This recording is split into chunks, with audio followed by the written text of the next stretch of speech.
Good evening, everyone. You know what? I'm not going to use my slide. I'd like to welcome you to the New School and to this event sponsored by the Center for New York City Affairs.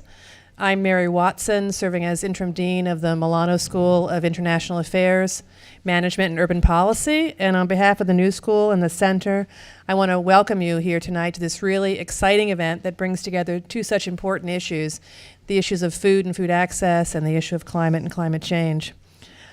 The Center for New York City Affairs is an applied social policy research institute working on issues of all kinds that affect the lives of families in the city's primarily low-income and working-class neighborhoods. The research at the center includes projects on public education, child welfare, juvenile justice, and the politics of urban development.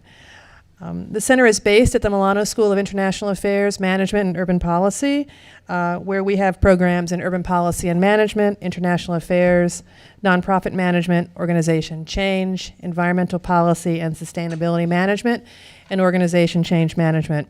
And it's probably worth noting that in the middle of November, actually on November the 12th, Milano will be welcoming its next incoming dean, who is Michelle DePass, who has been serving as the Assistant Administrator of the Environmental Protection Agency for International and Tribal Affairs. And so she'll be joining us in mid-November, and these issues are certainly at the heart of the work that she's been doing at the work that we do at Milano.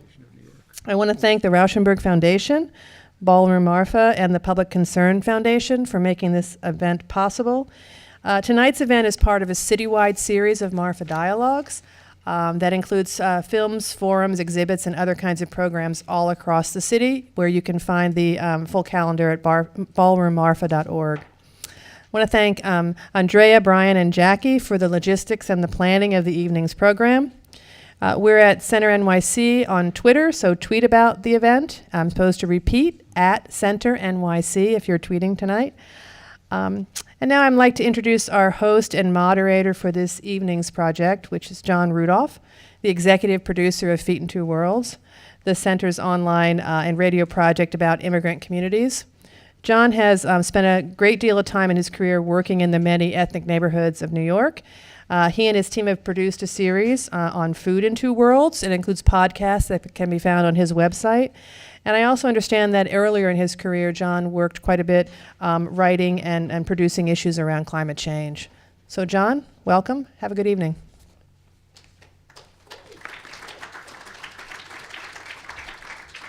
Thank you, Mary. Thank you all for coming tonight. I'm very excited to hear from our panel and have a what I think is going to be a very interesting conversation. Let me begin by introducing the members of the panel.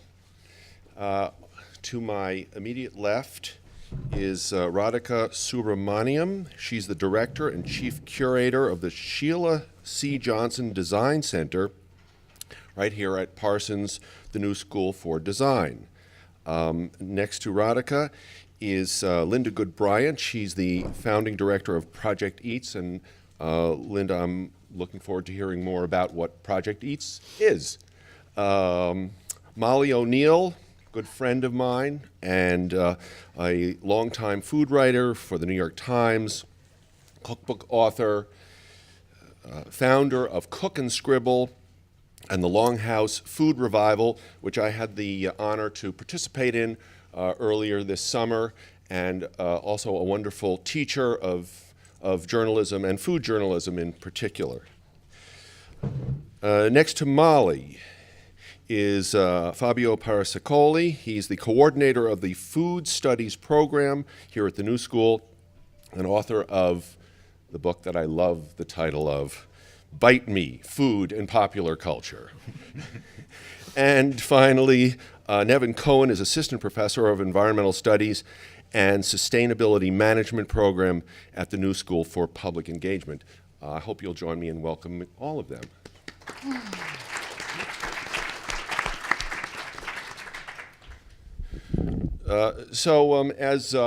As Mary said, I have done a bit of food journalism over the years. And I also spent many years covering environmental issues and climate change in particular. So what I'd like to do is just spend a couple of minutes to frame this conversation, where we're going to be hearing from people from a variety of disciplines and perspectives, as I see it. We're in a crisis, and I wonder how many of you, I'd like a show of hands actually, of how many people saw the latest report from the IPCC, the Intergovernmental Panel on Climate Change. Okay, so quite a few people. So you know that this was a deeply disturbing report. And one of the findings that I found most disturbing, and I should say I'm not a scientist, I have sort of a good layman's understanding of how climate change works, but one of the most disturbing findings was that we're now on track to this 2 Celsius degree increase in average global climate temperatures by the end of this century. And the 2 Celsius increase, which is about 5.5 degrees Fahrenheit, represents the threshold that many climate scientists believe beyond which there are absolutely catastrophic effects of climate change. And if we can hold the greenhouse gas emissions to a certain level and stay under that 2 degree Celsius threshold, then many believe that those more extreme effects can be averted. It's a big challenge. There isn't much time, and we are speaking tonight on the eve of Hurricane Sandy. A year ago, Hurricane Sandy was barreling up the East Coast, headed towards New York City, and although the scientists always remind us you cannot associate a single meteorological event with a long-term global trend, Hurricane Sandy certainly fit the profile of what the scientists have been warning about for decades now. More severe storms, more frequently, and sea level rise. So Hurricane Sandy, in my view, is an event that could have been avoidable had we been heeding the early warnings about climate change. It's a grim picture, and it's hard to understand why it's so hard to get people motivated to do something about it. And it's something I've thought about for many years in my career as an environmental journalist. Now the good news, the growing interest in local food. Few things affect people more directly than what they eat. One of the great pleasures of being in New York in this era are the green markets. I shop over at Union Square frequently, and I always feel good when I leave. How many people here shop at a green market or something, or part of a CSA? Yeah, a lot of people, a lot of us here. Great. So you think you're doing something good for yourself, you're doing something good for the environment, and you're doing something to support local agriculture. The food is fresh, it's delicious, it looks beautiful, it tastes great, and the people who you buy the food from are often willing to engage in conversation about where the food comes from and how to use it. But the great thing about the green markets is that they're more than a place to buy food. They are a system, one that offers an alternative to the usual way that food is sold and distributed, and it's a system that works. Green markets are great. But now the bad news. Shopping at the green market is not going to solve the problem of global climate change. It won't make a significant dent in greenhouse gas emissions. It won't stop another Hurricane Sandy from striking New York City or New Orleans or other low-lying coastal cities. According to the US EPA, agriculture accounts for only 8% of total US emissions. If you're going to get big emissions reductions, you have to go elsewhere, to transportation and manufacturing and energy production, power plants. But perhaps local food systems can be a key to changing the way we all live. how we consume, and how we think about the environment. Maybe local food production is the first step toward building an infrastructure and a culture that will allow us to survive in a climate-altered future. My hope is that tonight we will learn about ways that this is already happening and ideas for the creation of new systems and new designs. We want to know what's happening here in New York, and we have several people on the panel who can talk about that. We also want to know what's happening in other parts of the country and other parts of the world that New York could replicate. We need a deeper understanding of what works and what doesn't work, and why. In short, I'm looking forward to a conversation tonight that helps find the spot where local and global intersect. Local food, global climate change. Where are we now? Where are we going?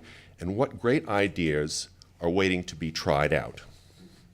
So to begin with, I'd like each one of the panelists to talk from their area of expertise, to give just a snapshot of where they see things. And Fabio, I'd actually like to start with you.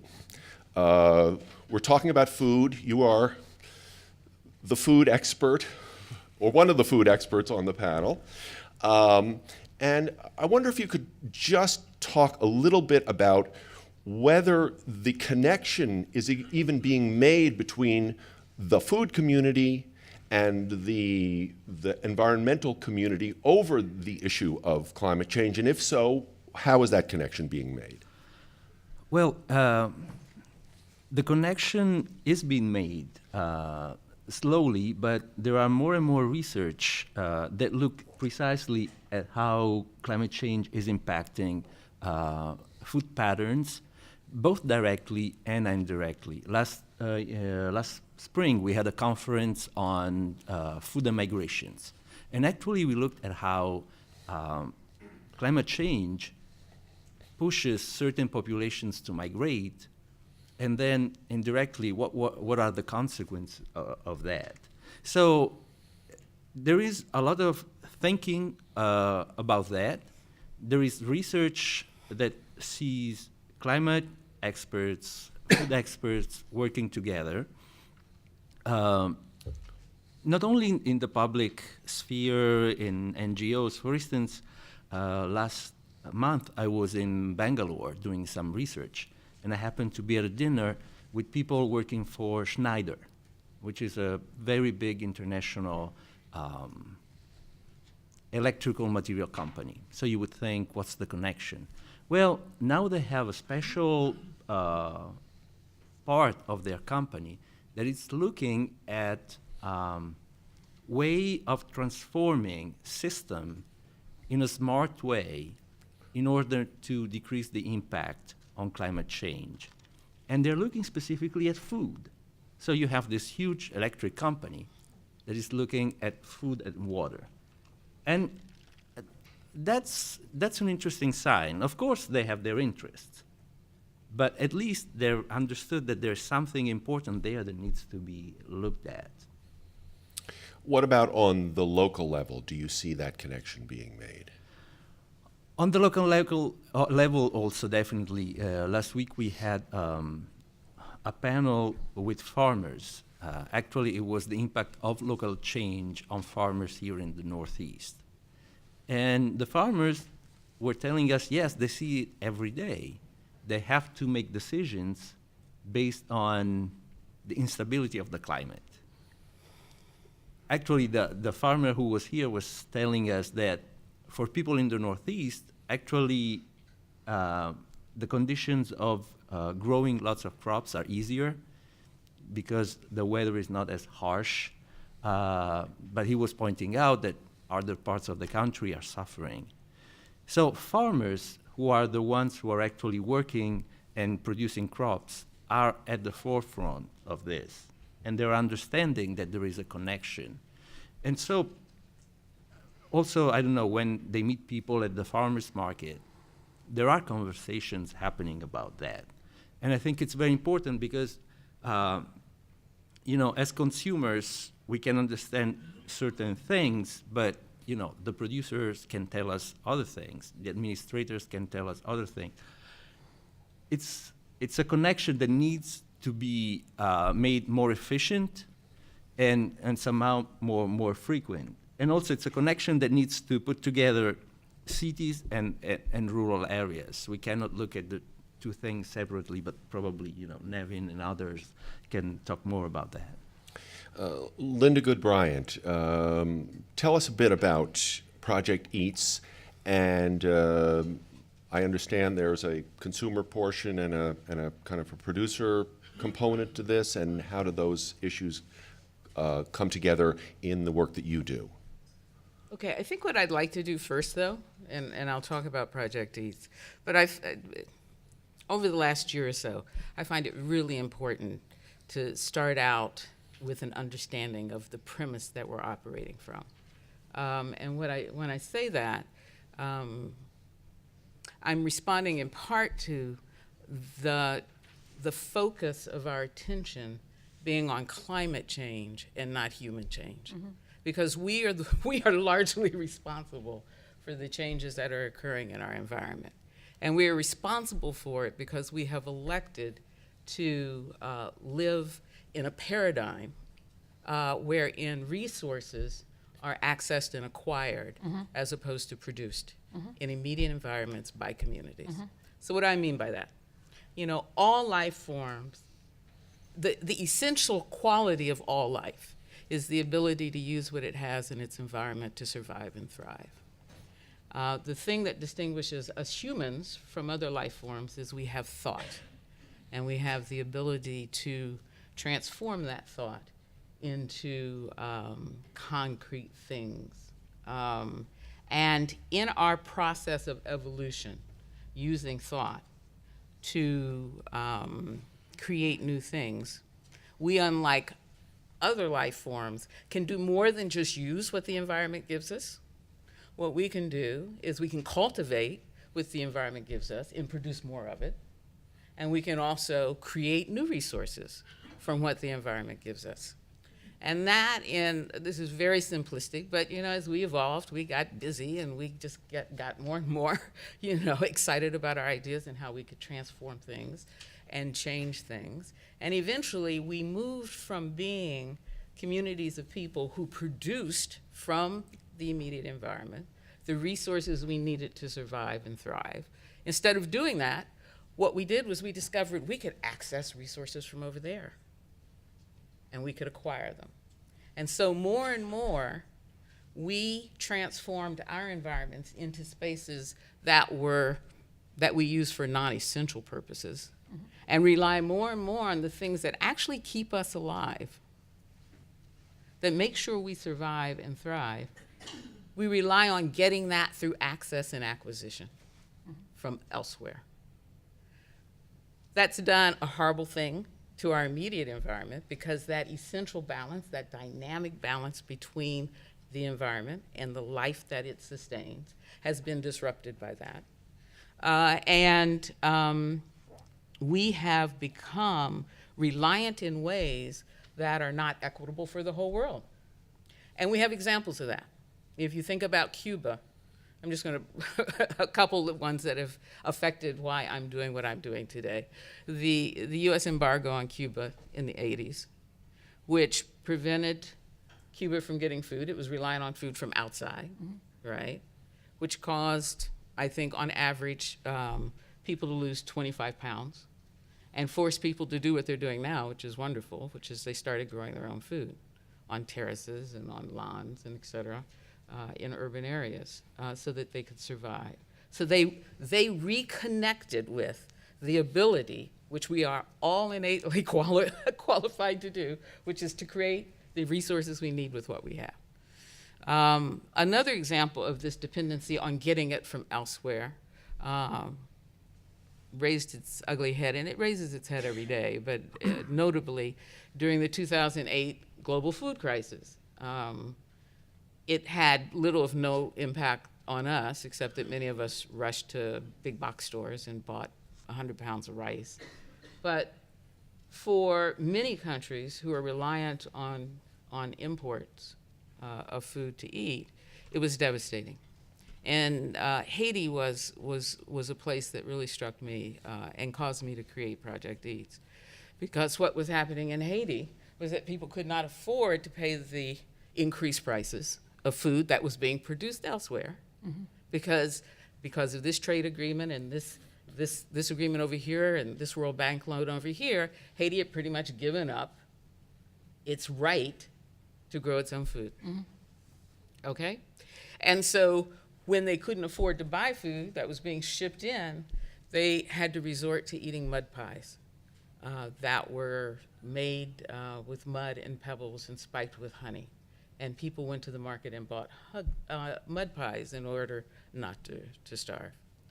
And I'm a documentary filmmaker, and I happen to be cutting footage from around the world to capture what the impact of the food crisis was having in 2008. And I ran across footage of this. And beyond being just outraged by it, it also struck me that New York City was like Haiti. Because New York City depends on its food to come across the George Washington Bridge and now go to the South Bronx and then be distributed throughout the city. And that just didn't make any sense to me. That we are probably the only life force. I mean, what do you see in New York City? The life creatures of New York City, pigeons and rats or whatever. I've never noticed a pigeon waiting on somebody else to bring it something it needs to survive. But we have a tendency to do that. And we have positioned ourselves, not just in New York City, but in a lifestyle, in a culture of resource gathering based on assets and acquisitions that makes it very difficult for people who are not in a position to access and to and acquire to have what they essentially need. So Project Eats, while we work with communities to establish neighborhood-based and operated and hopefully owned farms throughout the city, what we're primarily doing is working with communities to reconnect people to the ability that we all have, which is to use what we have to create what we need to survive and thrive. Nevin, I think this is a great way to introduce the work that you're doing, because from the brief conversation we had before we started this evening, it sounds like you really look at the context in which Linda is doing her work. It's really complementary. One of the big lessons of Hurricane Sandy last year was that our urban infrastructure was very vulnerable. And one of the infrastructures that was particularly vulnerable was our food infrastructure.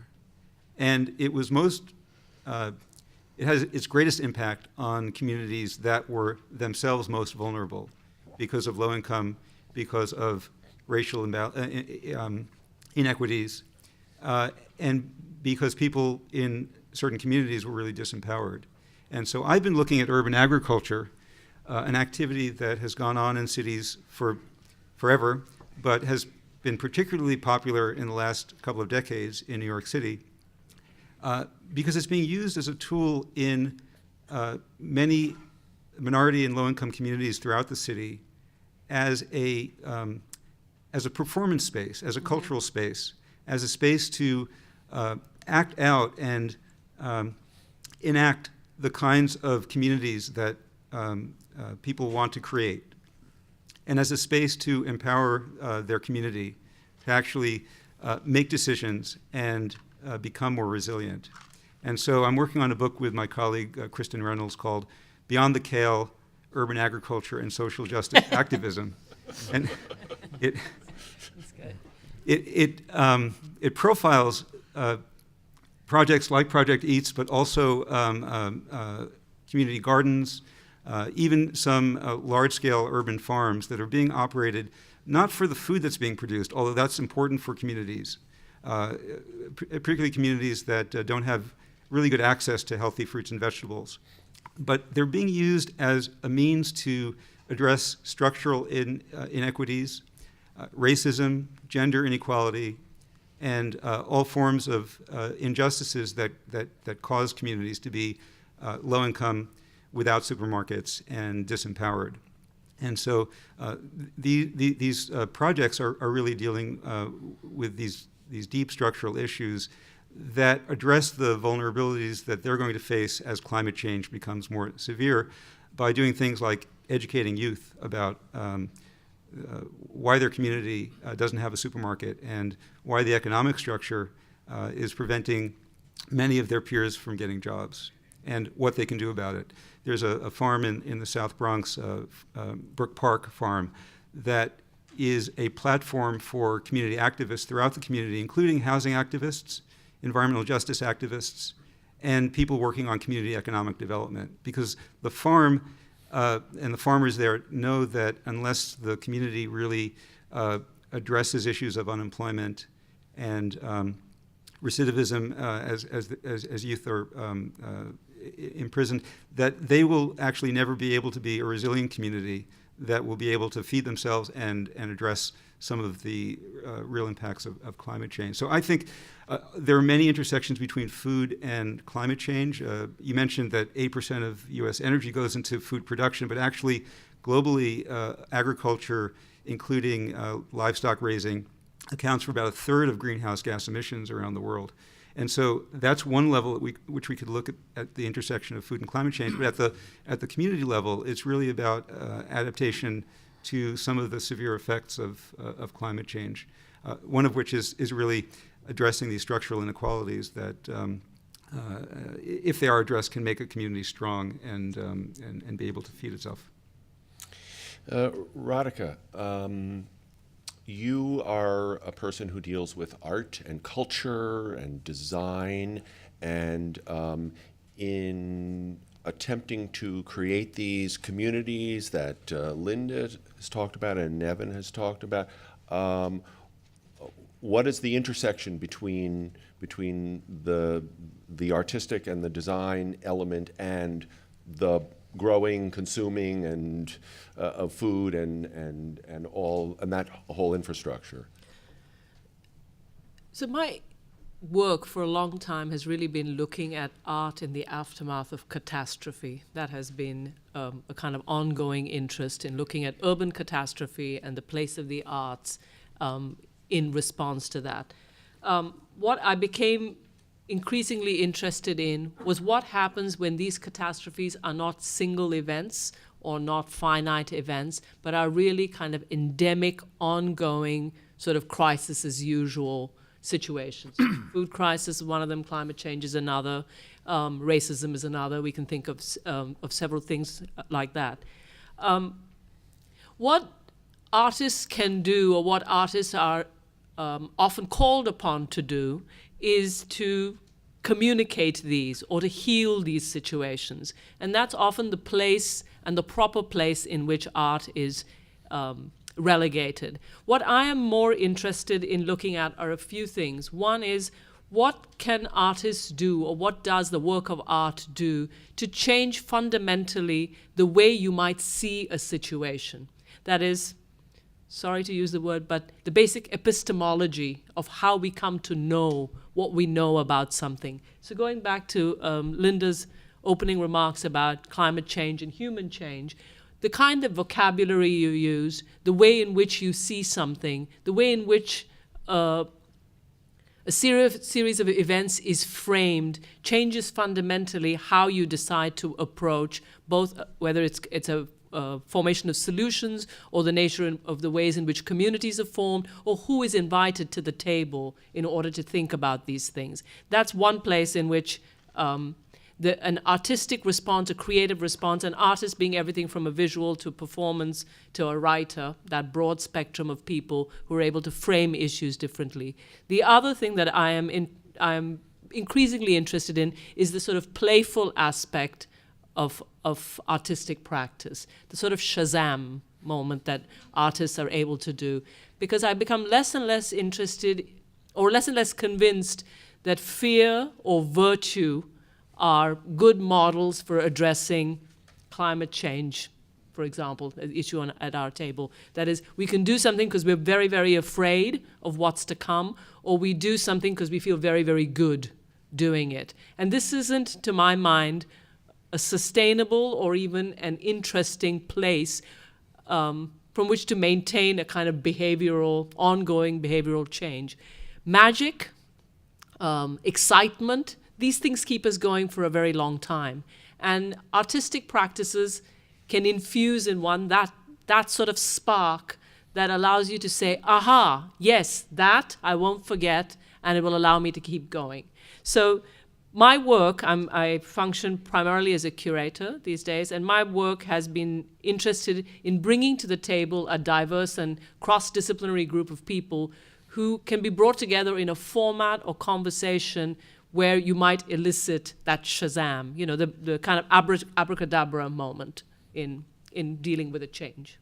Well, it's happening with me already. And Molly, I'm hearing all kinds of things that I had no idea about. And Molly, as a food journalist, I kind of wanted to leave you for last because I'd like you to respond a little bit to what you've been hearing. I don't know about you, but these are new stories to me. This framework for looking at climate change and food is new to me. I don't see it reflected in food journalism, and I don't really see it reflected in much environmental journalism either. And I wonder if you think that these issues are being talked about, and if not, why are they not being discussed in this way? Oh, that's so easy. Thank you. Yeah, and I know I'm only supposed to ask one question at a time. I always tell my journalism students, only ask one question at a time. I asked you about 3, but Well, first of all, I'm fascinated by a lot of what I've heard and very, very excited by a lot that I've heard. I expected to be the naysayer up here. First of all, let me say that this is not new stuff.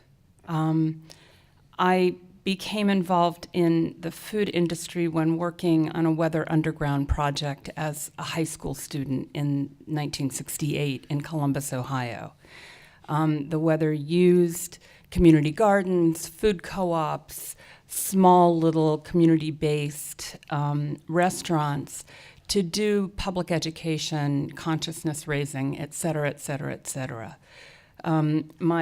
My first entry into the food world is that I opened a women's restaurant that served nonviolent cuisine. So this stuff is not new because I obviously am not young. What's interesting to me, having followed the American food consciousness now for 30 years, is how cool it's become. And how much energy there is around food issues. My students and the people I work with to produce Longhouse, which is this gathering of food thought leaders every September in upstate New York and in a town of adroit rural poverty. And it's a piece of performance art. And it is Shazam, and it includes videography and photography and applied arts and fine arts and writing and acting and farming and, any way people want to get their hands dirty and tell a story, we're up for. And in being involved in that and having many young people coming forward to be part of that, I'm constantly struck with the convergence of environmentalism and food. That's one way we can look at it. Another way that I look at it a lot is the convergence of privilege and not privilege. And it terrifies me. And the convergence of joy and a resurgence of the Puritan ethic. And that terrifies me. We're living in a time in which we have endangered life as we know it. And because of that, individual change is not a choice. It will soon be mandated. It will be mandated within our lifetimes. If we take all of that energy and decide that change is going to be from hydroponic spinach to Farmer John's kale, we may be shortchanging what's possible. And I'm aware of that every single day. I can't tell you how many really brilliant, highly energetic, incredibly altruistic young people come to us and talk about their dream of the farm they're going to have and how they're going to change the entire food system. And I also cannot tell you how many of those people 2 years later are out of the farming business and at the Yale School of Sustainability, being paid for by their parents. To me, that is not a sustainable model of social change. And so I really worry about how we can best use the energy that is available around food issues to make larger social changes. We're not going to have a choice about making those changes. That's the big message here. And when I hear about programs like the one in the Bronx, I'm very heartened because I didn't know about that one. I'm relatively familiar with some public garden spaces that Pitzer is doing out in California. And these neighborhood gardens are so exciting to me, not because they're great gardens, and they are great gardens, but because they are community, they're gathering places for the community. They offer immunization.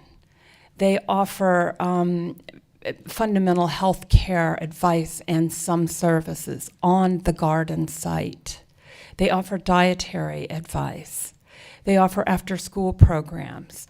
Biking's a big deal. They're moving the local bike shop right into the garden so that it's becoming a gathering space for several thousand formerly disenfranchised human beings.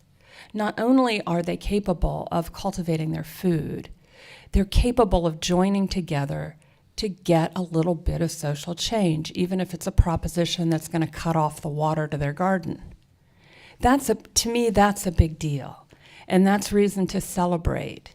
And it's far more important than the variety of kale that I'm going to put in my raw kale salad tonight. Though I'm probably going to have a raw kale salad tonight.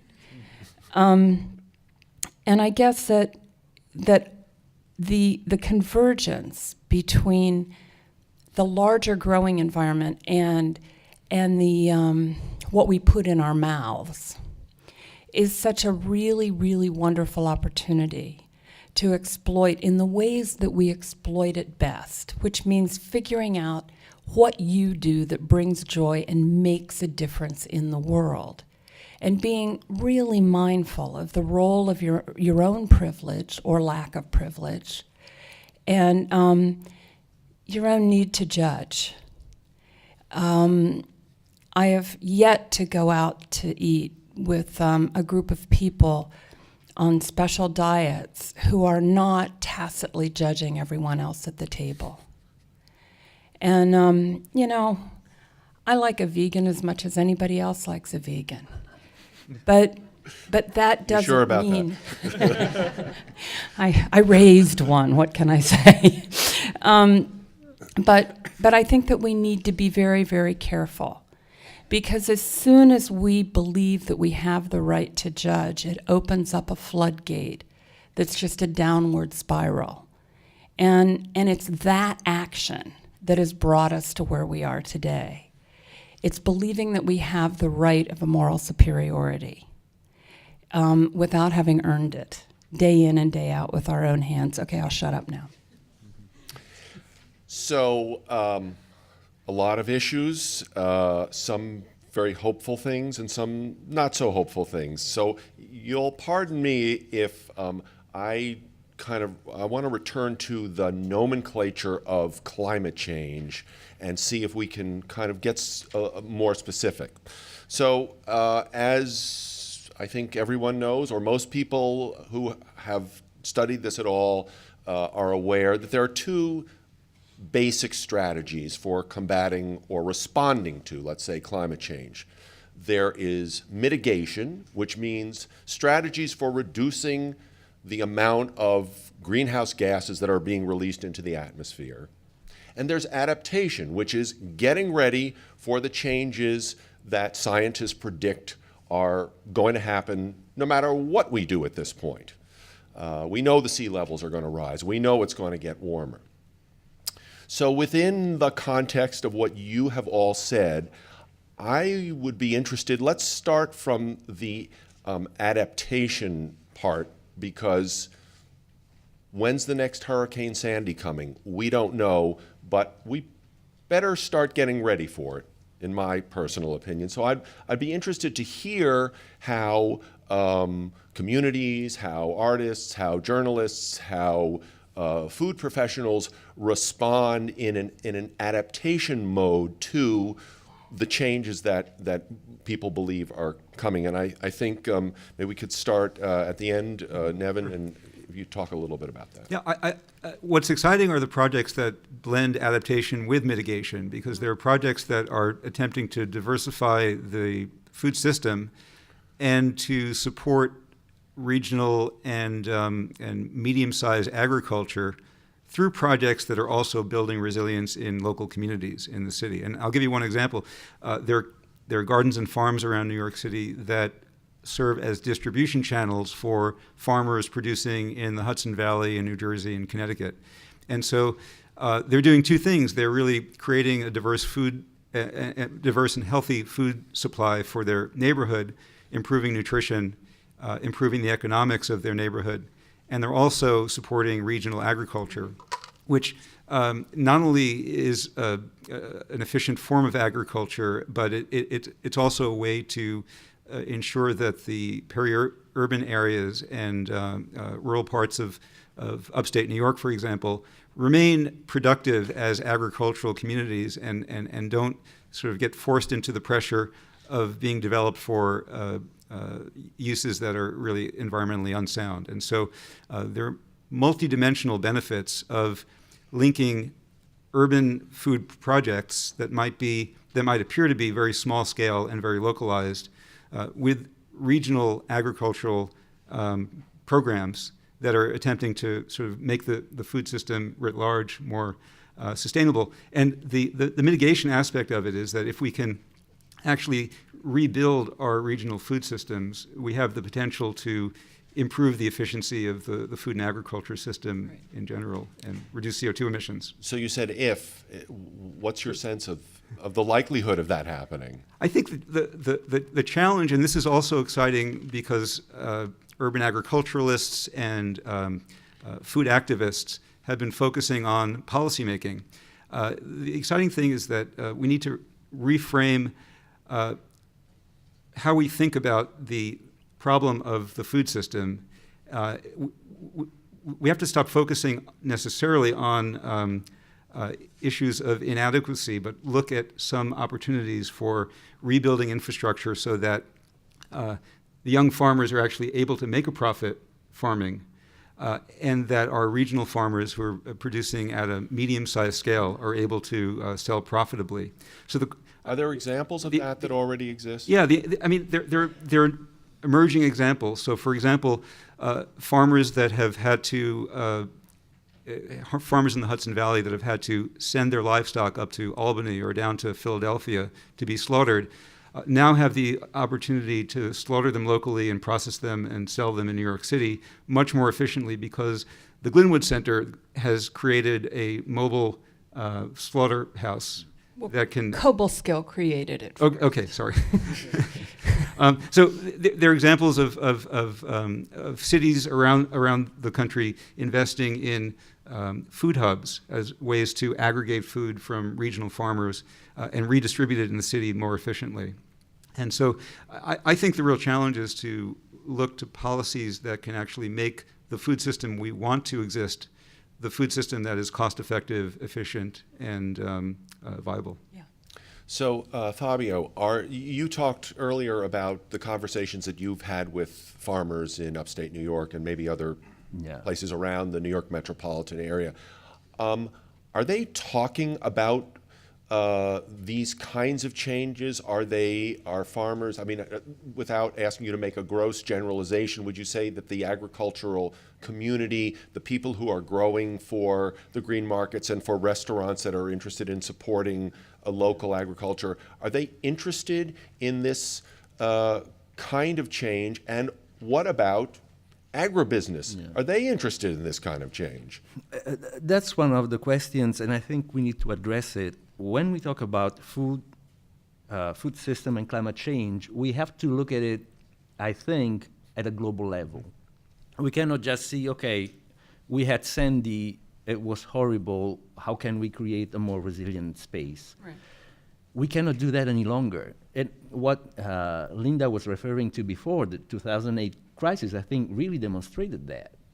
So a drought in Australia and a drought in Belarus creates panic about wheat in India, which create panics about rice in Vietnam, which creates the situation of the mud pies in Haiti. So, and that's a very complicated thing, because farmers tend to think, of course, locally. That's what they do, that's what they grow. As do most people. Exactly, as we do also as consumers.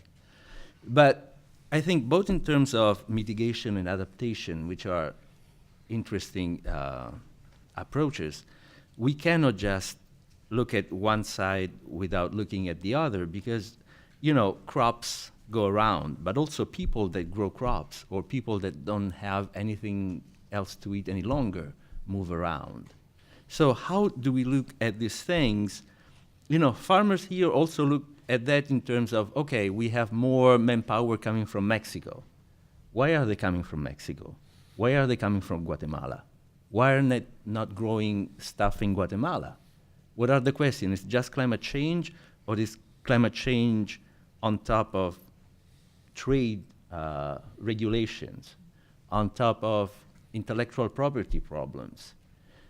I know it becomes very complicated to think like this, but I don't know if we'll ever get out of the situation where we are if we are not able to connect the solution we find to create real good, just and sustainable food systems with what happens in other parts of the world where those situations are a little more complicated. Mm-hmm. So I understand what you're saying, but I also have to say, when you make things that complicated, most people who are not, in an academic setting, their brains just shut down. So is there a way of, and Molly, I really ask you this, is there a way of packaging this that the average intelligent person who wants to be do the right thing environmentally and wants to be a participant in our democratic society can wrap their head around so they can actually do something? I think so.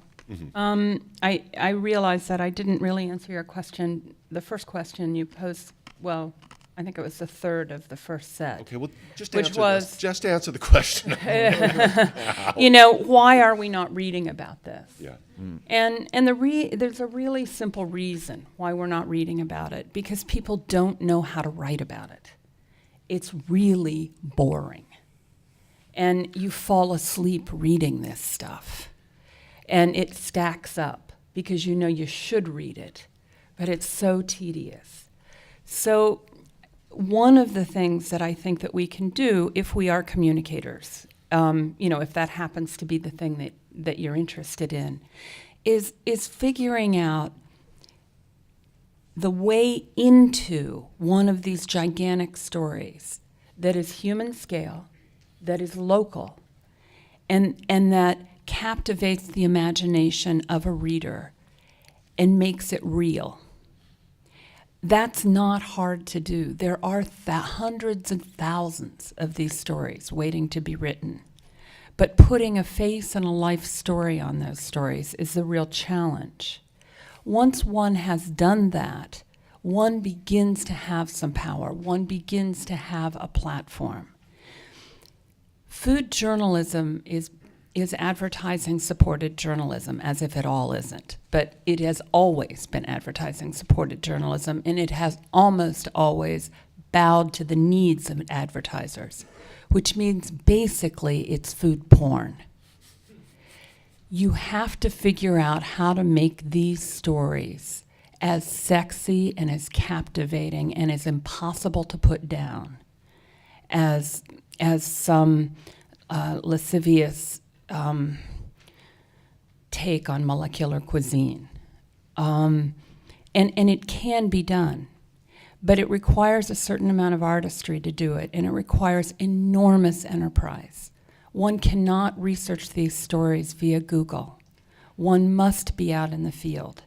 One must be gathering raw data. One must learn how to take an oral history.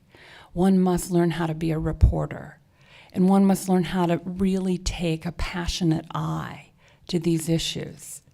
When you do that, there's no limit to the amount of stories that can be written, and there's no limit to how comprehensible they can become. But we're under a serious weight here. Once you begin writing about policy, the stories carry the weight of policy, and it's enervating. So it's a very, very difficult dance to do. I believe it's possible. I have students who are doing it, who have recently begun to do it, but they're doing it because I'm what they call their shredditor. I mean, I just shred this stuff. I don't, what does sustainable mean? Give me another word. What does local mean? Give me another word. Any word you've ever heard, don't use it in these stories. Find another word, find another concept, find the thing that makes it sexy for you, and go with that. And the other thing you said, do the local farmers and big corporations? Absolutely. I mean, in Little Rensselaerville, New York, there is not one grower who isn't completely preoccupied with figuring out how to exploit today's interest in fine dining and great food and clean food into paying their property taxes. The flip side of that is that there are very serious large corporations with huge, huge research initiatives that would overwhelm you.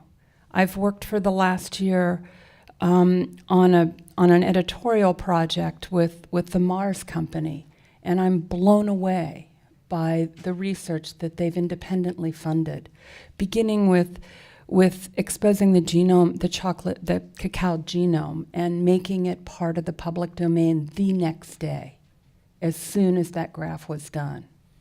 The implications for the Ivory Coast, the implications for Vietnam are profound by that kind of publicly shared science.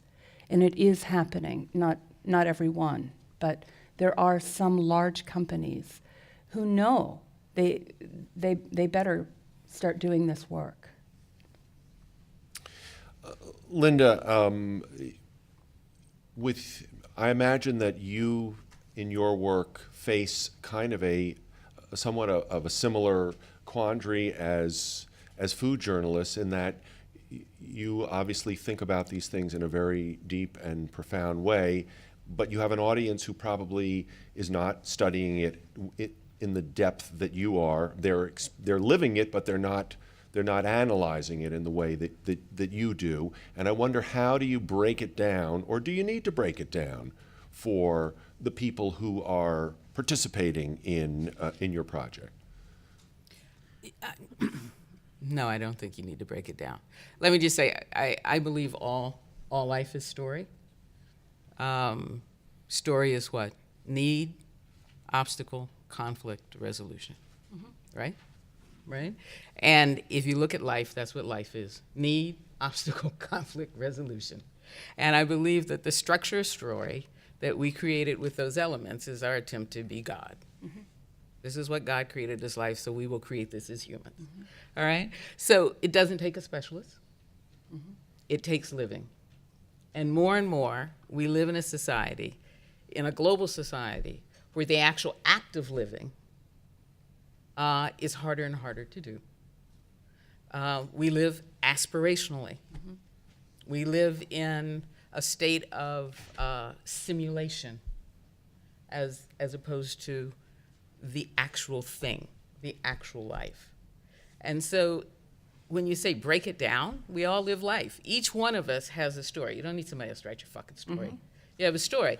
The tough part about story for all of us is connecting inside here to get to that story.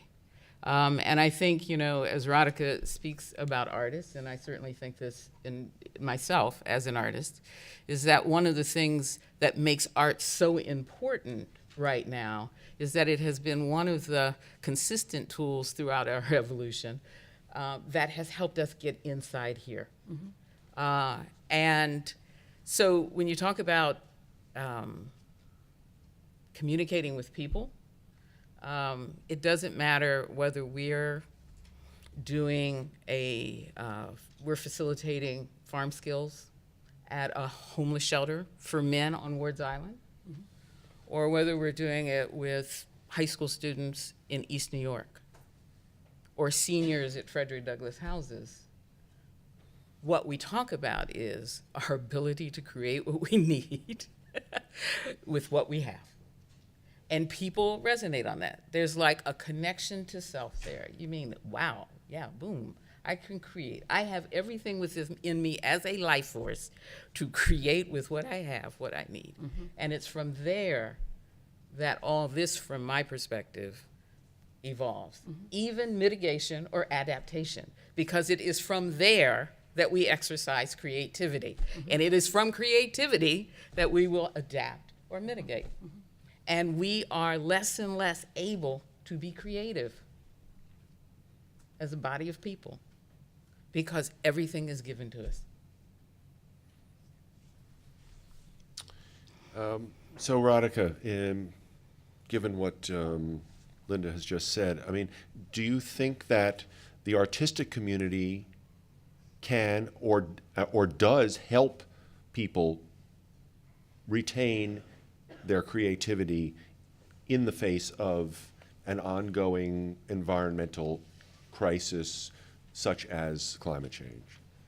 I mean, short answer, yes. But I guess the Ow. issue, well, the issue as I see it is not just that people are able to be creative. Obviously, people continue and are able to do that, but that one is not looking that what artists are doing is not necessarily, their responsibility is not conveying a message. And in that sense, it's different from even some of the issues around journalism that you raised earlier.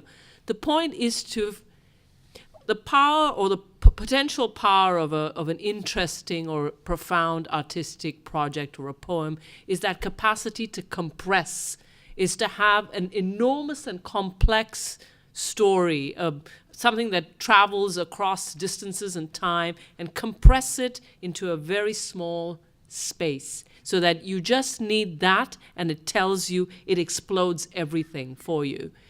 That's not messaging in the sense that you're trying to find a good story to tell. That's the capacity to be able to see the whole and to convey it in this kind of intensity.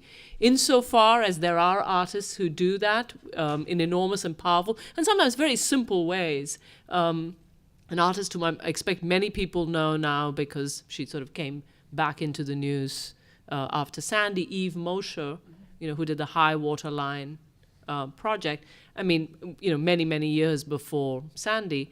That's a project of enormous simplicity. It's taking your, for those of you who don't know, it's taking basically a large sort of chalk dribbling device and walking the high water mark of New York City, years before Sandy came on board, and seeing where it went through. And effectively, when last year, we suddenly realized, much of this area is going to be underwater or badly affected by hurricane or any form of flooding, and you realize who lives in those areas, right? So that it sets up, not only does it demonstrate it, it also sets up a conversation. That's done simply, and that That's done with a kind of compression and clarity of vision that doesn't require very much to explain poverty, real estate, insurance, climate, New York City's history. All of that is condensed in that. That to me is the power one can engage in a kind of creative enterprise. Right? Enterprise, a bad word, but anyway. Endeavor, very good, thank you. So one of the things I think that we're touching on here is the whole notion of culture, and how do we create or move the culture so that the creative solutions that many of you have talked about become more widely accepted and become integrated into the mainstream culture, as opposed to interesting examples of things that people are doing experimentally. Because we certainly need we all agree we need a shift here. So I'd be interested in your thoughts on how how that cultural shift can happen, and is it possible for it to happen in the time frame that the scientists are telling us we have, which is essentially to the end of this century, to make those change the way we live so that we can continue to inhabit the earth? I think it's a huge assumption that artists change culture. I'm not sure that's true. I think that the best work bears witness. And I'm not sure that individuals change culture as much as culture changes individuals, or maybe it's a constant conversation. I do know that very little of merit is created against a ticking clock. And I don't know many artists who you can say, you've got 2 years, or you're going to lose 10 feet of the New York shoreline, so go figure out a painting that's going to stop that. I don't think that the creative process works that way. I don't think the intellectual process works that way. But I think that conversations can motivate people to begin doing their own work, whatever that work is. And that this idea What kind of conversations are you referring to? Well, we're having a conversation right now. Mm-hmm. And the idea of moving from being a passive recipient to becoming an active participant in your life, that's a pretty radical move. And if half the people in this room decide to become active participants in some segment of their life that they are now passive in, that's a big change. I don't know what'll happen from that change, but I know that that's where it has to begin, that it's making it real. Other thoughts on this? Well, I agree that the connection between individuals and cultures is very complicated. As an educator, I have the hope to be able to create a new pedagogy that it's able to address these issues. I mean, these are new issues in the way we're experiencing them. Of course, there was no way to teach about them. We didn't have them. So how do we help students think or create or do things around that? And first of all, as educators, how do we need to change the way we teach? How do we need to connect the dots for them and make these connections very, very clear so that, they're not overwhelming, as you were saying. Mm-hmm. There is So how do you do that? That's a kind of work we do basically every day. I mean, there is no immediate solution. Can you give a specific example of something that you feel has worked? Yeah, for instance, in the work we're doing here, we're trying to put together, a way of thinking about food that look at, environmental sciences, that look at culture and media, that look at policy. Here, there should be Thomas Forster, who teaches our policy classes, exposing the students to these different things. And then there is the work that Radhika does in the gallery, and the project we're working with Linda on. So already the exposure to this and the fact that we are aware of each other's work, in a way, I think it helps changing the way we teach students. And also we're trying to work ways to bring this sort of knowledge, not only in this sort of university, but maybe also in community colleges. So we're working on a project, and Nevin and I are involved, to work with a community college in the Bronx to figure out how can we talk about food security, these issues, to this other population. And we're working in a larger project, or we're trying to work in a larger project with the university in India.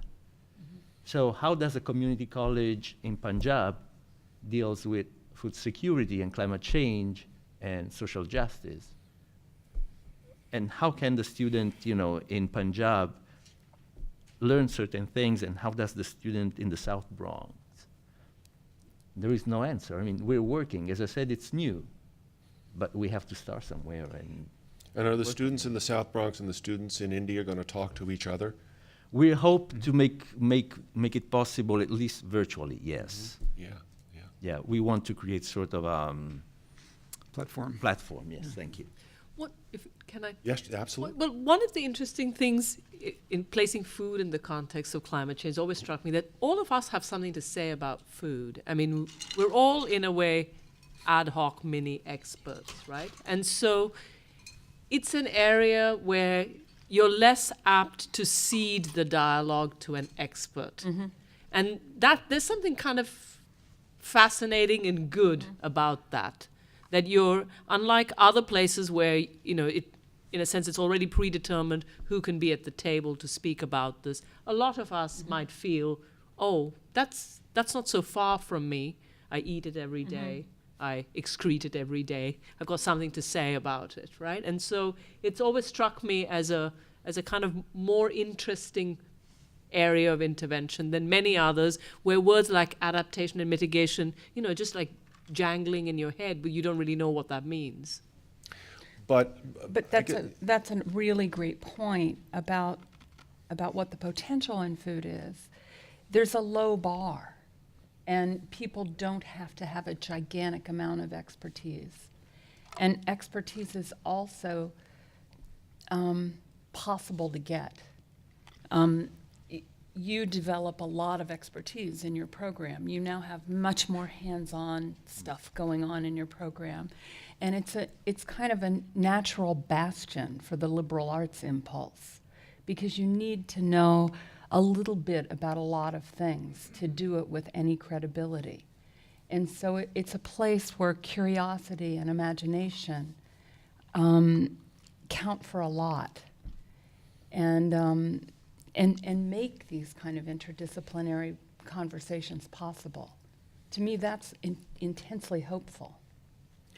I wonder, though, if there's also a flip side to that, yeah, we all feel like we're experts in food, but there's also a trendiness, there's a fetishism about food these days. I mean, we live in, food-crazed New York, in food-crazed America, and I wonder if that kind of distorts the conversation or takes it off track or says, okay, we're all into local food, we're into, the 50-mile dinner and all this kind of stuff, but that's a fad, and it's going to move on, we're going to go to something else next year. Yeah, I guess I was only making a small point, which is it's an area where we could talk about climate change intervention in which it's very clear that everybody has some potential of something to say. It's not to say that we're all experts, it's that we all think we can come to the table. Unlike many other, if you were talking about the subway system, I'm not really inviting myself there. I don't have much to say about transportation infrastructure. I think myself not to be an expert, even though I actually am. I ride it every day, and I might. But do you know what I mean? That's more the point I was making. There are food experts at this table. I'm not one of them. So, let me just respond though to the. It's only a fad for a particular group of people, but it's essential for all of us. Yeah. So I think the issue is not so much how do we address the fattiness of food amongst a particular group of people, but how do we deal with the essentiality of food for all of us? Do we? And engage that conversation. So how do we? I think in terms of, I'm going to use Molly's words. I think that, and this goes to to what was being discussed about 5 minutes ago. It's like, how do you engage people, regardless of who they are, where they are, and how they come to be? I think we engage. What we all do is just engage our own curiosity. I think curiosity is contagious, and that if we allow ourselves to be curious enough to pursue, that creativity happens. Mm-hmm. That it's not something that has to be taught. It's not something that has to be prescribed. To quote, God, I can't believe I'm going to quote Biz from Twitter, but he was on Morning Joe this morning, and one of his statements was, constraint inspires creativity. Mm-hmm. We spend so much time trying to avoid constraint as opposed to looking right into mm-hmm. constraint and discovering what's there. Mm-hmm. And I think the more we allow ourselves and we encourage each other through our own acts of curiosity and the pursuit of curiosity, it is more likely that all of these theoretical and hypothetical and et cetera, things that we ask in settings like this won't have to be asked, because we'll be the doing. It would be, what would be really wonderful? If in fact, instead of you sitting out there and us sitting up here, which, we're all in this room, obviously various ages, but all of us are old enough to have done this enough to puke. And what's interesting to me, quite frankly, this is boring.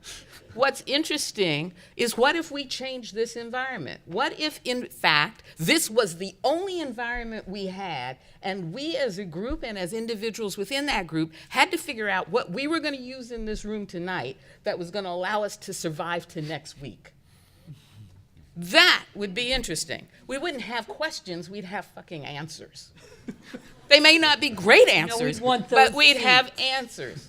Okay, so I want to throw it back to you and the rest of the panel, and I completely agree with you on that point. But I would suggest that we do live in this world that has all of these. It has constraints, and so, where does the sort of the theoretical end and the practical begin? And isn't it important in this conversation that we have actual, for lack of a better word, incentives for people to do the thing that they ought to be doing for their long-term and the planet's long-term survivability? And, because from my experience, people respond when they have their lives on the line or they have money on the line. And there's little else that really gets them going. So you can appeal to altruism, but it doesn't really get you that far usually. So I'm wondering about, is there a way to sort of create you're looking at this long-term issue of climate change, and you're looking at people's lives today and making that connection in a meaningful way so that they start to really act in their own long-term self-interest. I think there are many communities and individuals, and we've talked about them this evening, who are doing very creative things to try to deal with climate change and other constraints in their lives. And as academics, we can help to reveal those practices and to put them into a context that helps them to be replicated, expanded, and be successful. And so one of the projects that academics can take on is to really understand the sustainable practices that communities are engaging in, and to help make those visible, appealing, interesting to the broader community. That's the way I think we're going to deal with climate mitigation, certainly not by trying to convince people that they need to shut off the lights when they leave a room and then expect them to change their behavior. I think we need to, as scholars and activists, we need to sort of explore how people are already figuring out the ways to live sustainably and then to demonstrate to the rest of us how that can be replicated. So have you been able to do that? Have you been able to identify in your work or examples that others could emulate? It's part of the project that my colleague and I are working on to look at urban agriculture, particularly in the practices that people are engaged in to change their food system. But this actually is also inspired by the work of J.K. Gibson Graham, who have written about community economics and have worked with communities to develop alternative types of businesses that are not quite capitalistic and not but are community focused. And so it's a part of a long tradition of activist scholarship that is really trying to help to reveal the solutions that people are actually creatively coming up with. I would just like, to pick up on what you were saying about someone being more sensitive to turning off the lights in the room. If we put human energy bikes on corners and people were actually having to pedal the electricity they used because it's cheaper than paying Con Edison, then they would turn off the light. Mm-hmm. And it goes back to, if we're producing it from the environment we depend on, we're going to be more respectful of it. Mm-hmm. But it's also about looking at the material and cultural structures that cause people to behave a certain way, and it's really trying to understand how to change those systems, the transportation systems that move food around, and also the cultural systems that encourage us to eat and consume a certain way. To do that, we have to create environments where people believe there are other possibilities Right. than the ones that we're given. And I don't know that we do that at all. And that's, Radhika used epistemological change. It's an ontological shift. It's really reframing how we look at the possibilities. So it's also unmasking the really extensive hybrid ways people are producing, distributing, consuming food to reveal that there are other possible ways of existing, and being happy and being well fed, other systems that people can create, other Right. ways of behaving. I mean, which is why I do think there's value in thinking about literature and art and so on, because those are completely imaginary things about which we care deeply, I mean, lifetimes have been spent thinking about Shylock, right? I mean, lifetimes have been spent, maybe not yours, but mine. It's so, and a sentence, a word, who that person was, how they could have been, completely imaginary, but we care very, very deeply about that. And so I do think that one can, as you might care if you were pedaling the bike yourself, you can care about something that is sort of brought into being because it's been conjured into being by an act of imagination that suddenly makes caring possible. And Yes. to bring once again the conversation, back to a global level, there are already places where people are, pedaling hard. Yes. Mm-hmm. So how are they doing it? Does it work? How can we adapt their pedaling techniques to what we do now? I mean, the whole idea of food sovereignty didn't come out from Europe or the US. It came out from places where people had to figure out how to survive, how to resist certain systems of exploitations. And they came up with ideas of political organizations, of production, of exchange that make sense in those constraints. Now, those are examples that already exist.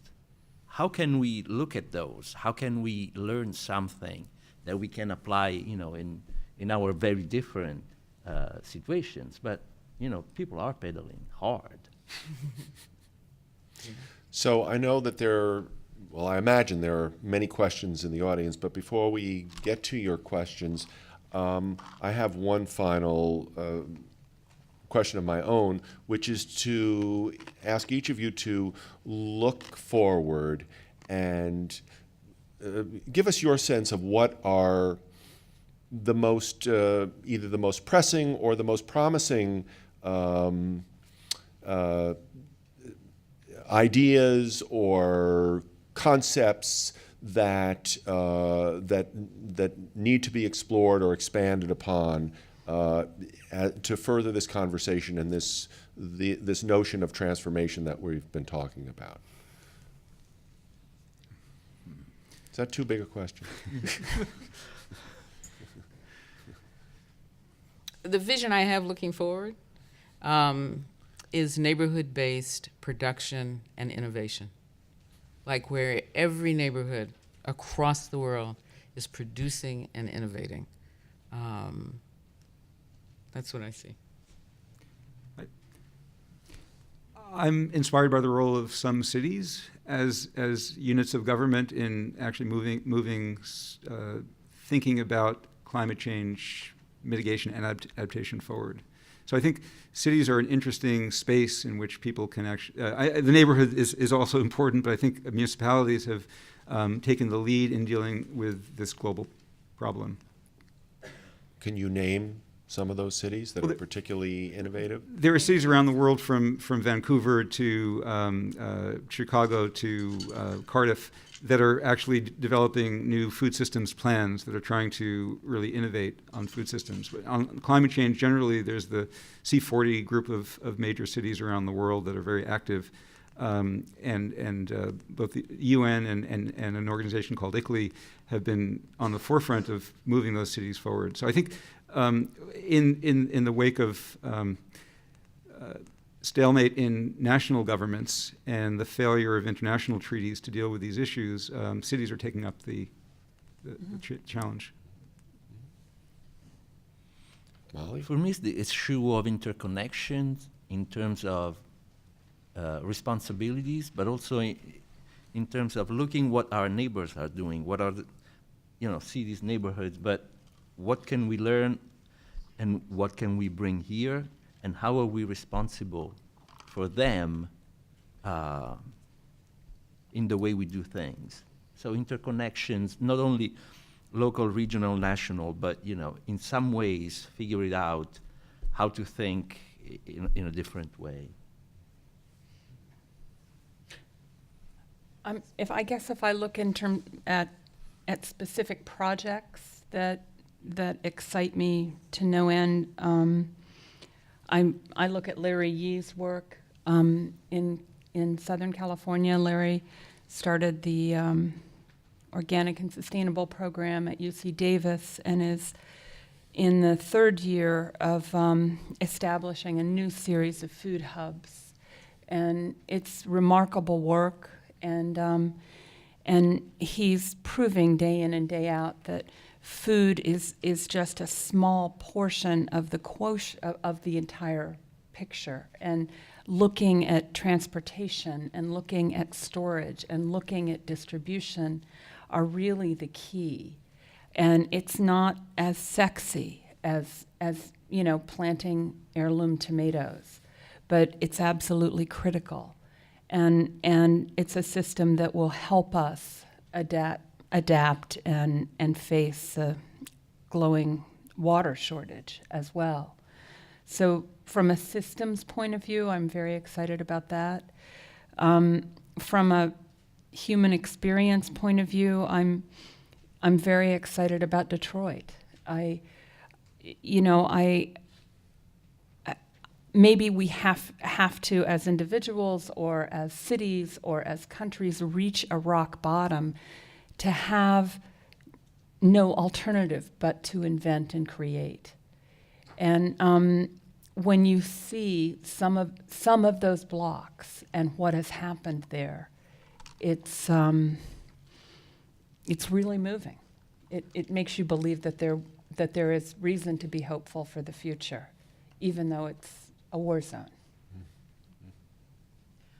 I guess I feel that it's the other side of what Fabio was saying, which is a really growing sense of shared vulnerability. And I think that to be more and more apparent, and that which links New York suddenly to Dhaka in a kind of visceral and real way is a good thing. It means you're thinking about those solutions together, and very unexpected entities consider themselves neighbors in a way. Great. So, questions? Question time. In the back. Yeah. If you could use the microphone, and Sure. let me just ask that people who are asking questions actually ask a question and not make a speech, as we have all experienced at many of these events. Okay, my question for any of the panelists is about what you think about how the future of the movement that you've been talking about and all the different great stories and activities going on to help build this new cultural movement about food and sustainability. And my question is about the large corporations that to this, control most of the food supply and transportation supply and energy supply in this country and many other countries. And are you hopeful that, or have some kind of optimism that they are going to change their ways, or that these ground up community-based approaches are going to, bring them around? No. Big tobacco didn't go down without a pretty serious fight. And big food is not going to go down without a pretty serious fight. There is some power in your grocery budget. But I think that there will be some pretty pitched battles. And watching policy is going to become very important, and watching how legislation is written is going to become pretty important.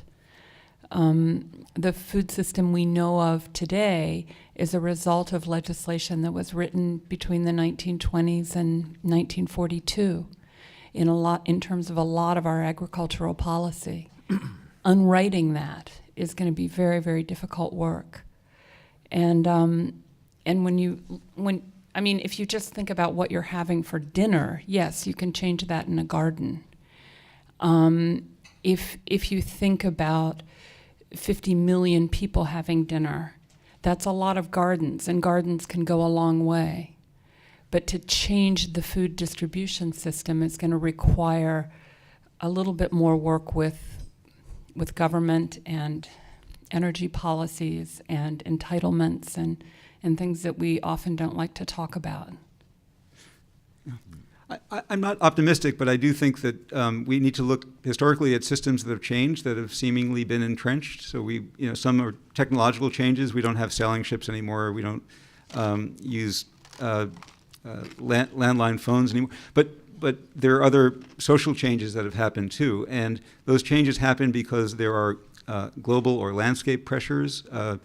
Climate change is certainly affecting the food industry very much, as Fabio mentioned, and there are bottom-up pressures that actually not only create pressure on dominant socio-technical systems, but also demonstrate beneficial innovations. And so I'm not optimistic, but I'm hopeful that the combination of global pressures and bottom-up innovations can actually at least change the food regime, if not transform it completely.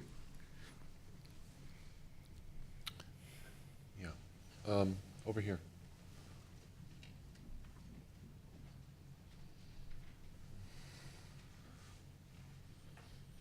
Hi, this question goes towards Nevin's point on cities taking the lead on sort of food innovation. Question to you, I think something that a lot of us have heard about, and there has been a lot of buzz, is vertical farming. The concept of vertical farming is a solution, as a medium to large scale solution that cities can really take on. And I was wondering what your opinion about that was, because in research and looking at case studies, a lot of this is popping up in the US, Chicago to Michigan to Milwaukee and abroad as well, Singapore and Tokyo, et cetera. And that's using a lot of the latest technology, hydroponics, and if done right, with like distribution hubs and centers and et cetera, could be a really good solution for cities to take on. in terms of the environmental and the economic development issues that you all have talked about. So I was wondering if you had any opinion on that, Yeah. and like an sort of like an optimal model for New York City, what that would be. I have not yet seen a vertical farming scheme that has demonstrated that it's economically feasible and that the life cycle energy costs are actually beneficial. Moreover, those systems tend to simply replicate the problems with commercial monoculture agriculture. They're highly technical systems that use a very small number of managers and a large number of very low-paid laborers. So I'm not sure that's the best system to model. I think we also have a lot to do to make the existing mid-size agricultural system profitable and more efficient before we invest a large amount of money in vertical farms. That said, there are some interesting experiments. Will Allen, for example, in Milwaukee has a 3-story building, I think it's 3 stories, with aquaponics. So that scale might be really effective to use for old industrial buildings in cities. Just a little observation on that. For me, it's crucial who owns the technology. Mm-hmm. Because if it's owned and it's distributed, fine. But if only certain corporations, for instance, have access to that technology, that becomes problematic. Okay. Yeah, over here.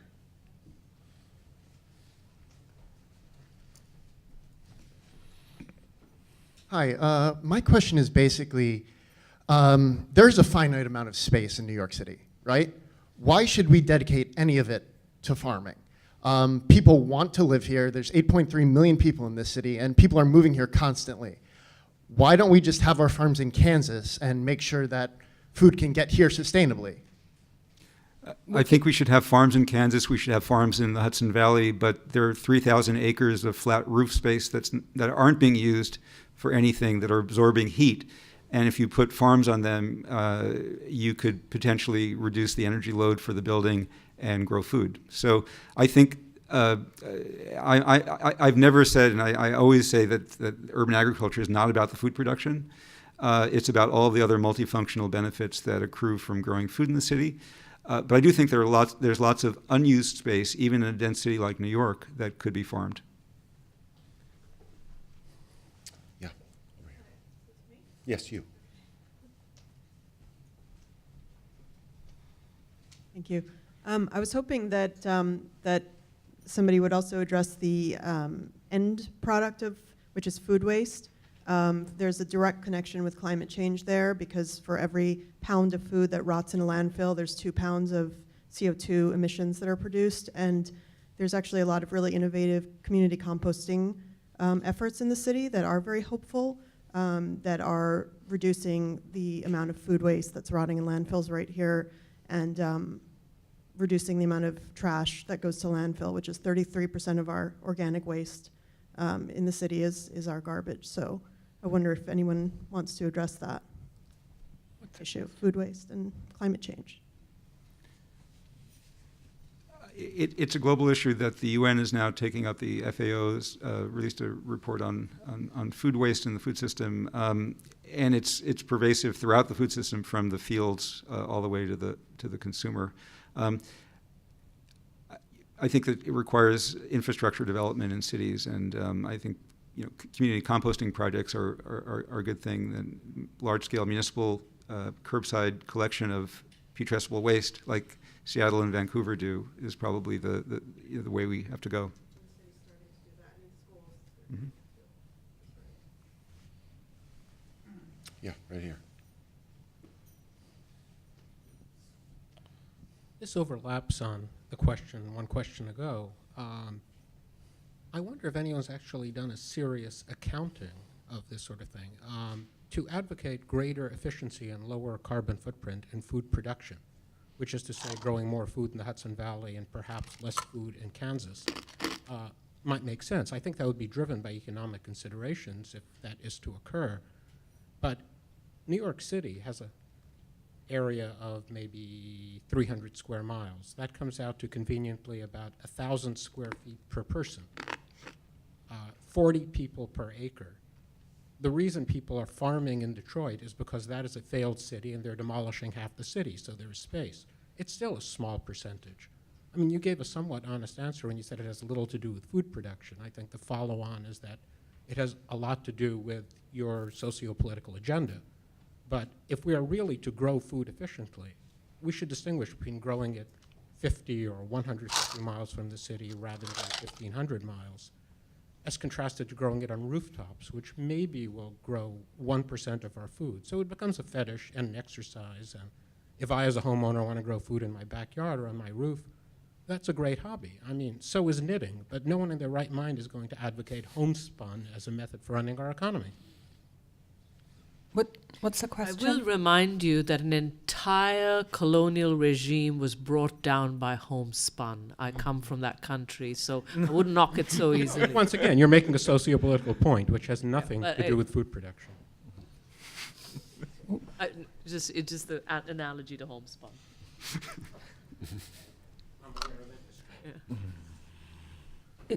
Is there a question? I missed the The question. question was if anyone's given that any serious thought, because one is seriously interested in increasing the efficiency of actual food production.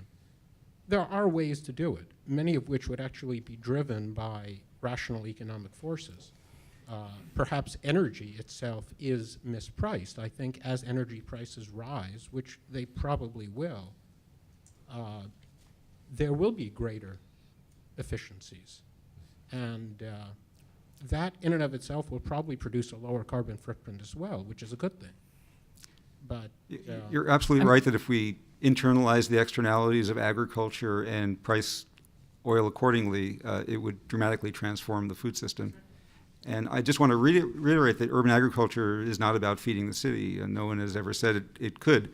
It's about all the other multifunctional benefits that accrue from interacting with food.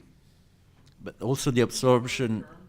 what do you mean by multifunctional benefits? Oh, everything from communities people in communities getting exercise by gardening to nutrition education that happens on the farm to community composting projects that educate people about the waste stream to interaction between seniors and little kids that happen in the garden. Social, economic, ecological benefits, biodiversity benefits, heat island effect reductions, those sorts of things accrue from agriculture. And I just wanted to point out that the reabsorption of externalities depends on political choices, which goes back to social political agendas. There is no economic choices that is not based on a political negotiation. So we can think about some theoretical economies of that, but the reality are the political dynamics underneath that. So it's a little more complicated, I think, than just, measuring the efficiency or the externalities. Mm-hmm. Well, symbolic function, which is also part of what you're saying, Nevin. Yeah, my question, and thank you, this has been a really extraordinary discussion. My question is how you do connect, in your minds, the movement that is cultural with a moving of political forces. And almost all of you have raised policy or mandates or the interconnectedness of different levels of policy in the food system. But it strikes me that we're at an extraordinary moment of a change of administration in this city with a potential for a very strong food system mayor, frankly, on the heels of some very interesting food policy developments in New York over 5 years, the last 5 years. Plus, we have another year and a half of a federal administration that has opened the door to local and regional food systems for the first time in decades. That's all going to go away in another couple of years. Plus, the UN is a battleground on the future of food and nutrition right now. So what would you just add as your kind of way of prioritizing the targets, which are so complex and on this policy level? I mean, how would you how would you even start to approach that question? Not answer it, approach it.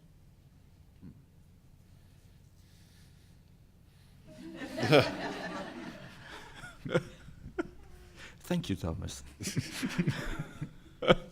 Well, as you know, we've discussed that very often. You know, policy come out of, of priorities and also the desire of people to see actual changes. And one topic that we've discussed quite often is, these new connections between urban spaces and agriculture, and peri-urban and rural spaces. That could be maybe a place where we could start thinking, because, as somebody was pointing out, you cannot grow all the food you need in New York. You might need the Hudson Valley, you might need Jersey, you might need Kansas. So how do you structure those connections, and how do you shape the policy? I don't know, that sounds like a good starting point. We cannot just see New York as New York. And I think that's a sort of conversation that's going on a little bit also internationally. Anybody else want to state their policy priority? I guess not. Okay. Actually, I have something to say about that. Yeah. If we're talking about change, if we're talking about you see the dead zone approaching fast and we need to change now, and let's say we know what we need to do to change, just instituting it and implementing it will be very difficult. The opposition that's up against its mission, I mean, the NIPCC will do everything it can to, let's say something passes in Washington, the way policy is made, I think needs to be looked at, because great policies can be drafted and then they can sit and nothing can be done about it. So if we're going to talk about splitting the risks between the farmers, the corporations, the communities, etc., like what is the mechanism, if any, do you see as capable of manifesting all these efforts into one congealed institution, if you will? Well, that's a good question. Is there a mechanism? Does a mechanism exist at this point to take in all of these various disparate issues and provide a forum for somehow reaching a policy decision? Probably the most accessible and powerful one would be the tax laws. When it is no longer attractive to farm inefficiently, you don't farm inefficiently if you're a gigantic corporation. And when the playing field is leveled in tax and entitlements and benefits between some guy who has 10 acres and some guy who has 10,000 acres, I think that's a pretty powerful place to start. And those are fairly accessible regulations to get at if you can get all the lobbyists out of Washington. It's easier to change so they're the tax ones who law. are responsible for climate change. Well, K Street. I think what's interesting is your question following Thomas's question, which is raises the point that policymaking happens at multiple scales and through governance networks, which include people in formal government positions, but also networks of activists and practitioners and people who are actually engaged as stakeholders in the system. And so I think rather than try to identify the pressure point for a particular policy, what's interesting about the food movement to me is that it is an interconnected movement. Radhika made the point earlier that the networking that has occurred in the food movement is quite astounding. And there lies the power to actually change the system in my mind, that there can be change at multiple scales and through multiple entry points that can have a huge effect. I would just like to say, it's interesting, as I've listened to the last 2 or 3 comments, frankly, and reflected on them. You know, maybe it's because I grew up in a time and place, and pretty much still feel that the establishment has never been a resource for me. And so I don't function within your paradigm, or the gentleman behind you, or from a place where I'm concerned about policymakers and affecting what they make. I look at a paradigm that says this world is wide open to me, and anything is possible, and I just need to pursue what my curiosity and imagination drives me to pursue, and I will find what I need. I will create and produce what I need. So, I don't know, just want to put out there are other ways to look at the world. Yeah. Thank you. As someone who studied poetry in college and has been struggling to explain why it was an important endeavor, I appreciate your comment about condensing very complex things into kind of clear comments or questions. And I wonder, of the five of you, one of the questions that was raised at the beginning was, why aren't people talking about this? And obviously people are talking about it, even if it's not very many or very loudly, because we're here tonight.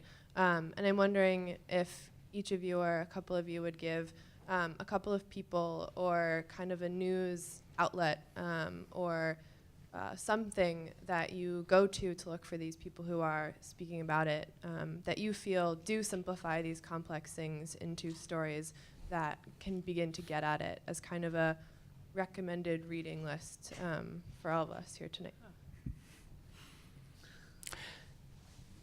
A really great resource is the Food and Environmental Network. It's FERN, Food Environmental Reporting Network. And it's a not-for-profit that funds food and environmental stories. And they have really good links. It's thoughtful, and they don't just throw everything up there. And I find by spending an hour or two a week on that I go to really interesting places.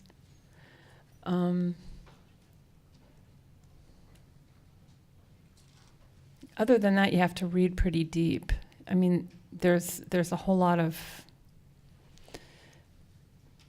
banality, and there's a lot of too muchness, and it's hard to find the path in between. And I would say that's, if you want one go-to place, that's a really good filter. I'd say we have time for one more question. This gentleman over here. The city consumes a tremendous amount of meat. The vast bulk comes in fresh. In order to come in fresh, you have driver teams from Texas, Kansas, Nebraska, racing across the country, using a tremendous amount of energy. If this meat were transported frozen, there's no reason to race across the country. You'd save a fair bit of energy doing that. But better yet would be if you could take this frozen meat and put it in refrigerated boxcars and bring it as close to New York as you could, because the energy consumption would be like a third. So my question is, should government encourage this through some of its purchases for school lunches? And perhaps should the media mention this as perhaps an unsexy thing, but something that it's practical that people can begin to influence? It would be cheaper because they wouldn't have to drive it as fast? Right. In order for fresh meat to get here from 1,200, 2,000 miles, you have to go very, very fast. When you have frozen meat, it can stay frozen for months. On boxcars. No reason to go fast. There's a big difference in the energy consumption when you're going close to 70 miles an hour versus when you're going 40 or 50 miles an hour.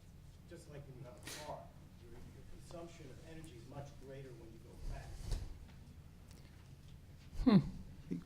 Generically, I mean, cities like How Los much Angeles. energy is used to freeze the meat and to keep it frozen? I think it sort of asks a larger question, which is that we don't really know the energy costs of all the things that are done in the food supply system, and maybe it does need to be analyzed much more closely so that we can make more intelligent choices. Yeah, that's interesting. I think we're out of time, and we're going to try to stay on time. I want to thank the panel. This was a great conversation. I certainly learned a lot, and thank you for being here.